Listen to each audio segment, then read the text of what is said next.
Tonight, SGA encourages student involvement. Plus, who's the best chef in town? Stay tuned. Troy TrojanVision Nightly News starts now.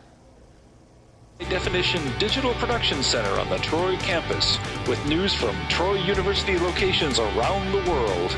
This is Troy TrojanVision Nightly News. Hello and welcome to Troy TrojanVision Nightly News for March 20th, 2013. I'm Bailey Majors. And I'm Deatra Montgomery. Thanks for joining us this evening. Troy University's Student Government Association and Trojan Athletic Department are giving students an incentive to attend athletic events next year. Judson Gardner has more. The SGA and the Troy Athletic Department have joined forces to give students another reason to go to Troy athletic events. Starting next year in August, students will be able to swipe into athletic events based on a point system, and once they reach certain levels within the point system, they'll be rewarded through Troy Athletic Paraphernalia. The process of swiping into games to build credit for free Troy merchandise is called the Athletic Infinity Program. The SGA and the athletic department hope this will increase attendance for all athletic events. We need to support our university. And by doing this, we're not only supporting the football team, but also the women's soccer team, the rodeo team, the softball team, all the teams. Farrell says he hopes that this does something more than increase attendance. I'm supporting this university. You'll be able to go through the student gate in every single athletic facility and swipe in. Then from there, I really hope what this does is increases attendance, but also just increases pride on our campus as well. The details of the Athletic Infinity program are still not available, but we do know students will only need their student IDs to participate. We are currently finalizing exact details, but it will debut at the August 31st UAB game. Judson Garner, Troy TrojanVision News. And we will continue to follow the development of the Athletic Infinity program in the coming weeks. And Troy University's Greek Week 2013 continued last night as fraternities and sororities were able to show off their culinary skills while raising money for a local organization. Tuesday night, Troy University's Greek members continued the second day of Greek Week by participating in a new festivity that showcased cooking and baking skills. This is a Greek Week grill-off. Sororities doing desserts, fraternities are doing different kinds of meats and stuff. And it's really just a time for everybody to get together and have fun together. Everyone has to bring a recipe showing that it's all original, homemade. So we've all made our sauces, and we're going to cook everything in front of everybody and see who's the best. The Grill Off Bake Off is a new event added to Greek Week 2013, and members on the Greek Week board say they wanted to try a new event that promoted more involvement at Troy University. We wanted to do something a little more fun, get them involved actually at the event, so grilling and then the baking. The proceeds of the Grill Off went towards a local organization in Troy. The Grill Off Bake Off will benefit the Boys and Girls Club of Troy. We thought it was really important to benefit a group in the local area. Participants of Greek Week say they enjoyed the new event and look forward to the rest of Greek Week. Is it good for us to raise money for the Boys and Girls Club, but it's a good opportunity for all the Greeks to come together and work together for something instead of working against each other. Really, we're organizations meant to give back, and this is our chance to give back to the community. The winners of the Greek Week Grill Off Bake Off were Chi Omega Sorority in the baking division, and Lambda Chi Alpha Fraternity took first place in the grilling division. And after the Grill Off, Troy's Greek members continued the Greek Week festivities with a friendly competition. That's right, Bailey. The Greeks took to Larry Blakeney Field to play flag football. Connor McCreary shows us more. One event held during Troy University's Greek Week is the football-themed Overtime Challenge. Teams are pitted against each other in scrimmage-style football games and use each win to climb the game bracket to overall victory. Though the event promotes camaraderie, the teams have been preparing for a challenge. We just use the intramural season that we have normally for the Greek system, and we just use that as practice, and we collaborated a little bit with the other organizations that we were on the teams with. Yeah, and we went over the schedule with our guys, make sure everyone knew, they knew what time everything was going on, and we were holding each other responsible. In order to promote a sense of community and to even out the playing field, the teams are made up of fraternities and sororities from both the Interfraternity Council and the National Pan-Hellenic Council. I feel like it's bringing all the Greeks together, not just MPHC, but it's bringing all of them, MPHC and IFC, all together as one. I think it's really good for everybody. It's really bringing the Greek community closer from the sororities to the fraternities, and it's just a great experience for everybody. And I hope that it just continues to build and we can affect our campus in a positive way. I I love it. It gives us a chance to really get to meet other people, and I love that the councils are getting to come together because it's people we wouldn't have met otherwise. Most of the time we're pretty segregated, but this gives us a chance to work as a team for good causes. Connor McCreary, Troy TrojanVision News. The winners of the Greek Week Overtime Challenge were ATO, Alpha Gamma Delta, Alpha Phi Alpha, and DEEC. The next Greek Week activity is Greek Sing, scheduled for tonight at 7 p.m. in Claudia Crosby Theater. And now taking a look at news from around the state, in Montgomery, the federal agency that oversees Indian casinos has told Alabama's Attorney General that tribal casinos can operate games that don't follow the state's definition of bingo. The acting general counsel for the National Indian Gaming Commission stated the views in a letter to Attorney General Luther Strange. And in Florence, authorities say 3 residents are among 32 people arrested on federal indictments involving a Chinese marijuana and cigarette trafficking organization. Federal prosecutors say the organization conspired to manufacture and distribute more than $45 million in marijuana. And also in Montgomery, the Alabama Senate had a good attendance one day after a fuss over whether there were going to be enough senators present for an official meeting. 30 of the 34 senators answered the opening roll call today, and Lieutenant Governor Kay Ivey declared the Senate officially open for business. And still to come on TrojanVision Nightly News, the baseball team was on the road last night against an old rival. Danielle Percival will have the details of the game coming up in sports. But first, President Obama arrives for his first visit to Israel since taking office. We'll have that story and more after the break. I'm Danielle Nottingham in Jerusalem. Coming up, President Obama kicks off his Mideast trip with talks with Israel's top leaders.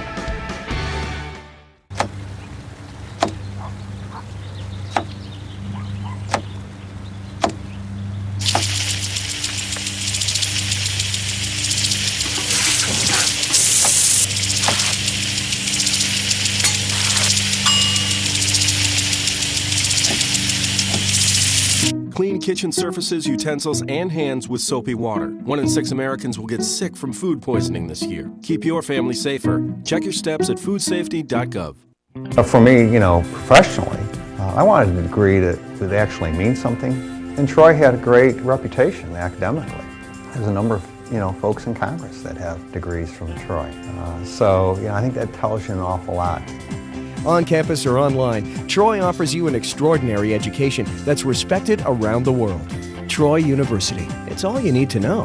I'm Rich Nugent, and I'm a United States Representative up in Washington, D.C., and I'm a Troy Trojan. From the high-definition digital production studios of Troy University, you're watching the award-winning Troy TrojanVision Nightly News.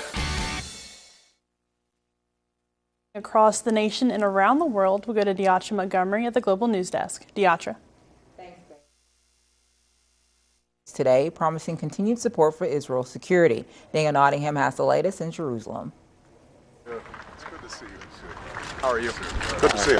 Okay. Israeli Prime Minister Benjamin Netanyahu and President Shimon Peres greeted President Obama at the airport in Tel Aviv.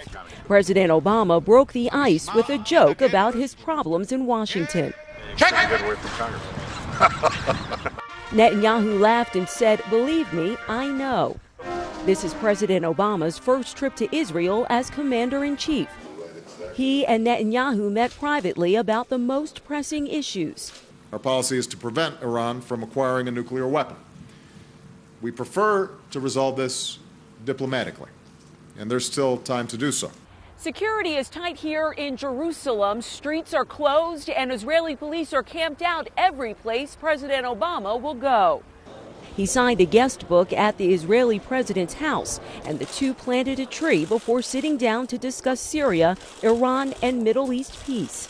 In this work, the state of Israel will have no greater friend than the United States. The president is also visiting cultural and holy sites in Israel. Danielle Nottingham, CBS News, Jerusalem. Police are trying to figure out who shot and killed the head of the Colorado Department of Corrections. The investigation is taking place as the state's governor signs new laws to curb gun violence. B'Gai Shaban has more on the investigation from Hawthorne, Nevada. Police formed a line to methodically search for evidence around the home It's of the the murdered Gad. director of the Colorado Department of Corrections.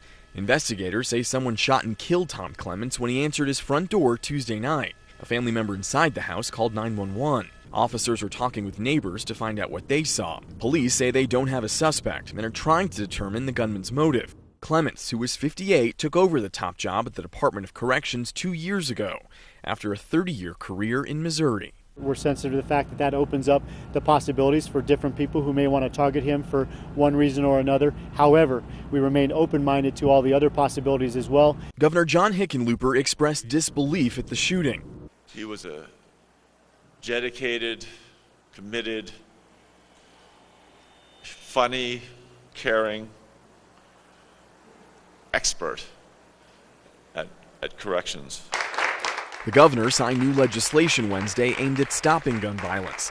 Family members who have lost loved ones attended.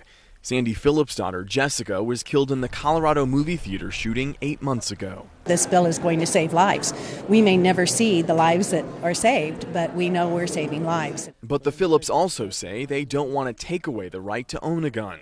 We don't want to take the hunters' rights away. We don't want to take anybody's guns away. We just want some middle ground, common sense legislation, and this is the beginning. The new regulations limit high-capacity magazines and expand background checks in Colorado. Begad Shaban, CBS News. A new government report suggests the number of children with autism in the U.S. is underestimated. Marley Hall has more on the findings from New York. 12-year-old Dimitri Rivera has autism. His mother saw signs when he was just 2 years old. He stopped talking. At first he was saying mama, dada, looking at us, playing with us. And then slowly we started seeing that he wasn't really playing with his brother as much. He wasn't giving us eye contact. A new survey from the Centers for Disease Control and Prevention shows 1 in 50 school-age children has autism, a figure that is much higher than a recent government estimate of 1 in 88 children. The new numbers are based on data from a national phone survey of more than 95,000 parents. This study is clearly showing us that we're still underestimating the prevalence of autism here in the United States. Health experts say the new estimate doesn't necessarily mean autism is on the rise, but suggests that doctors are diagnosing the disorder more often, especially in older children with milder cases. While this study is showing us that prevalence is increasing in part because we're getting better at identifying cases, the cases are still being identified too late. Experts say if you have any concerns about your child's development, talk to your pediatrician because early intervention is key. Don't push it aside, because the earlier that you can get the help, the better off your child's going to be. Dimitri's mom says he's talking more thanks to early speech and behavior therapy. Thank you. Thank you. And he's socializing more too. Marley Hall for CBS News, New York. And that wraps things up from the Global News Desk. To see more stories from across the country and around the world, you can tune into TrojanVision Global News right after the nightly news. Now back to you, Bailey. Thank you, Deatra. And now Danielle Percival joins us for a look at sports. So, Danielle, last night the Trojan baseball team was on the road taking on an in-state rival. That's right, Bailey, and a late surge by the Trojans gave them enough to pick up the victory. So let's get into the good news. Sounds good. 9 unanswered runs helped the Trojan baseball team defeat Jacksonville State last night in Jacksonville. A 6-run 7th inning helped propel the Trojans to a 13-5 victory over the Gamecocks. The Trojans were down 5-4 entering the 7th, but took the lead on a Trey Santos single and never looked back. Santos finished 3 for 6 with 4 RBI in the game. The Trojans out-hit the Gamecocks 12-10 on the night and have now reached double-digit runs 6 times in 19 games this season. Ryan Sorsey picked up his first win on the mound since April 2011 after holding JSU scoreless over 2.1 innings out of the bullpen. Sorsey, who missed all of last season with an injury, struck out 4 and allowed only an infield single. And Troy returns to Sunbelt Conference play this weekend when it travels to Monroe, Louisiana for a 3-game series at ULM. And after a rough week on the road, the Trojan softball team is finally getting back home and continuing conference action. The Trojans had little success playing in the Janine McCaney Memorial Classic and could only muster 1 win against North Texas over the weekend. After dropping 8 of their last 9 games, Coach Melanie Davis knows her team just has to keep pressing on. We were on a 6-game skid.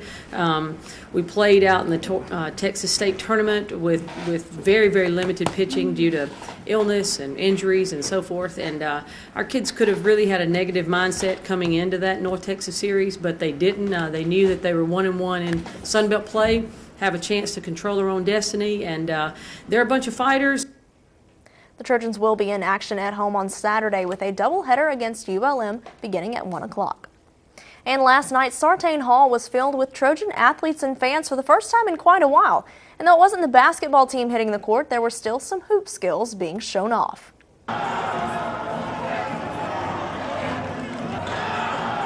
There's a chance you might see some moves like that during March Madness, but probably not these moves. It's not likely you'd find this in the Olympics either, but these aren't just any Olympics.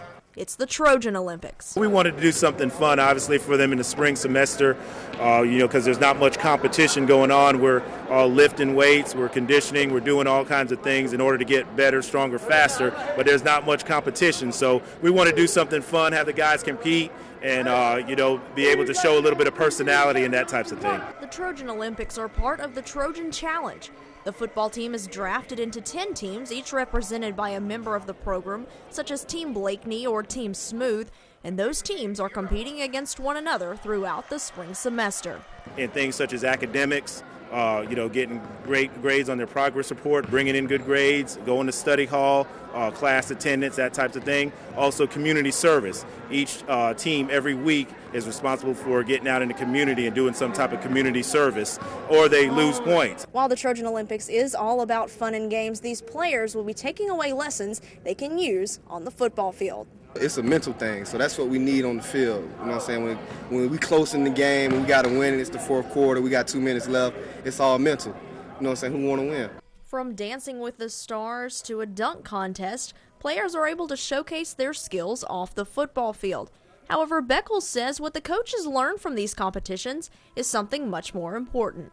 From those 10 teams, we want to see what leaders come out of them, okay? Who's going to lead their team? You know, the teams are made up of anywhere from 10 to 12 guys. And if we have somebody that can lead, 10 to 12 guys, he has a chance of leading, the team. If you can't lead 10 to 12 guys, then you're not going to lead a team of 125 guys. The Trojans have begun spring practice and will have their annual T-Day scrimmage on April 20th at 11 a.m. So Deontra Bailey, it was fun being out in Sartain Hall last night, seeing the football players, a little bit out of their element, getting out there, showing off some dance moves. Absolutely. It seemed like everyone had a really great time, and, it's always fun to blow off steam on a school night. Absolutely. It was a great time out there. Right. Thanks to you. Thanks, guys. And still to come on TrojanVision Nightly News, we'll tell you how you can see Troy's choral group show off their talents. But first, today was bright and sunny, but temperatures were chilly. Should we keep a jacket on hand, Courtney? Well, Bailey, it looks like it might be time to bring out those rain jackets, but I'll have more details coming up next in weather.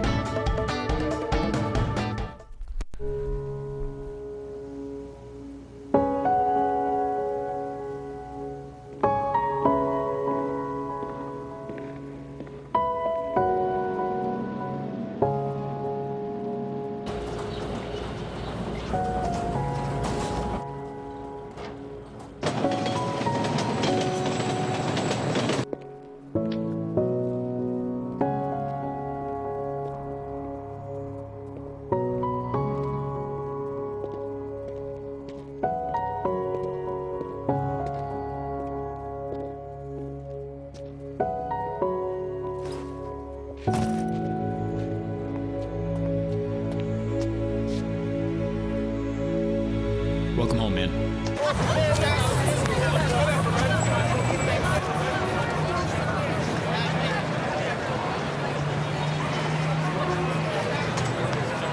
From the high-definition digital production studios of Troy University, you're watching the award-winning TrojanVision Nightly News. Let's for a look at weather. Well, Courtney, today is the first day of spring, which is really exciting for many people. We've seen sunny, bright skies, temperature a little bit chilly, and what can we expect for the rest of the week? It looks like those chilly temperatures are really going to be sticking around to the rest of the week, and possibly even bringing in some of those showers into our weekend. But I'll have more on that. But first, let's take a look at our weather cam. All right. Looking at the weather cam, it is a partly cloudy day outside on the quad. Beautiful day outside, though. Other than that, just a good day to get out there and enjoy that weather. Enjoy the nice weather before this weekend hits. Moving into our current conditions, we have mostly cloudy skies. Temperature coming in at 63, dew point at 24, humidity at 23%, barometer at 30.01 and falling, and winds coming in from the north at 4 miles per hour. Looking at today's statistics, we had a high of 64, a low of 35. There was no rain. Sun rises at 6:47 a.m. and the sun should set at 6:56 p.m. And now going into temperatures from around the state, for the most part, we're seeing most everyone is experiencing partly cloudy skies with temperatures in the 60s and the 50s. Mobile coming in at 66, Montgomery coming in at 63, Birmingham at 62, Huntsville at 55. They're experiencing a little bit cooler temperatures. Troy coming in at 63, Dothan as well as 63, and Phoenix City at 62. Going into our current temperatures around the southeast, like I said earlier, most everyone is experiencing a lot cooler temperatures than they should be for today being the first day of spring. We're experiencing temperatures into the 60s. If you travel a little farther north into parts of parts of Tennessee, Arkansas, or Oklahoma, they're all experiencing temperatures into the 50s, with the exception of the very tip of Florida experiencing temperatures into the 80s. Going into taking a bigger look at temperatures from across the United States. Everyone up north is experiencing very cold temperatures into the teens and as well as the 20s. But if we look farther back west, they're experiencing a little bit warmer than we are right now, some places into the higher 60s. So hopefully we can see those temperatures move into our area in the next couple of days. We'll just have to keep an eye on that. Looking at our current service map for the United States, lots of high pressure as well as low pressure systems and as well as stationary fronts developing throughout the United States, not having a whole lot of effect on our area right now. But if we take a closer look at our area, we get a better picture of this cold front which pushed through our area the beginning of the week, which brought those cooler temperatures into our area, as well as the showers and the heavy storms that we saw on Monday night. Those storms now have decreased a little bit, and just light rain showers in the Gulf of Mexico, and some of those showers are lingering into the peninsula of Florida. Looking at our precipitation forecast for the next 48 hours, we could be experiencing very light showers in the next couple of days. You just have to keep an eye on that. But if you're planning on traveling into Mississippi, parts of Louisiana, or as well as Arkansas, they could be experiencing a little bit heavier rain, up to ½ inch of rain within the next couple of days. Moving on to Thursday's forecast. No rain in our area for the most part. If you're going to be traveling out west, there is some windy conditions in parts of Texas, as well as icy and rainy conditions farther west. Moving into Friday to start off our weekend, the rain has moved into our area a little bit, so if you're going to be outside to start off your weekend as for Relay for Life or anything, make sure that you have a jacket or an umbrella on hand. And Saturday, the heavier rain has moved in to set into our area for Saturday. There's a 60% chance of rain for Saturday. It's a very strong rain showers possible, maybe even some thunderstorms in our area, just to make sure you're very careful. Closing out our weekend on Sunday, most of the rain has moved out of our area. Most of it is back along the eastern coast for the most part. Going into tonight's forecast, we have clear to partly cloudy skies, light and variable winds coming in from the north-northwest at 8 miles per hour with a low of 35. It's going to be a really cold day out, a cold night, so if you're going to be outside, make sure you have a jacket or a blanket on hand. Going into tomorrow's forecast, to be partly cloudy skies, very high UV index with light and variable winds coming in from the north-northwest around 5 to 10 miles per hour with gusts up to 15 miles per hour with a high of 60. So it is going to be a little bit colder tomorrow than what we experienced today, so make sure you keep a light jacket on hand. I don't think I'd break out my shorts and flip-flops just yet. Moving into our 4-day forecast, Thursday have a high of 60, low of 40. Sunny skies Friday with a high of 62, low of 54. Saturday high of 74, but that is when the rain has been down with a 60% chance of rain for Saturday with a low of 62, and Sunday with a high of 79 and a 20% chance of rain. So Deatra, Bailey, it was really cold outside. It looks like it's going to be a little bit chillier tomorrow, but hopefully after the rain has moved through this weekend, we can start to experience those warmer temperatures, more spring-like beginning of next week and the end of our weekend. Exactly, and just like we know, when spring comes, spring brings spring showers. Exactly. So, and as Alabamians, we are no stranger to that. Exactly, it's just something we have to deal with. All right, thanks so much, Courtney. Thanks, Courtney.